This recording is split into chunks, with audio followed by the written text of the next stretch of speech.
Καύσωνας, ισχυροί άνεμοι και πυρκαγιές συνθέτουν ένα εφιαλτικό σκηνικό στη Νότια Αυστραλία με δεκάδες νεκρούς.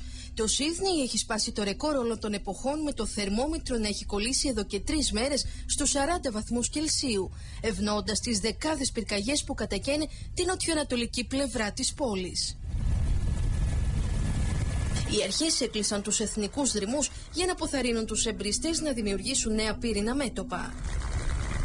Στη Μελβούρνη, τη δεύτερη μεγαλύτερη πόλη της Αυστραλίας, πυρκαγιά που ξέσπασε σε δάσος απείλησε τις εγκαταστάσεις παραγωγής ηλεκτρικής ενέργειας.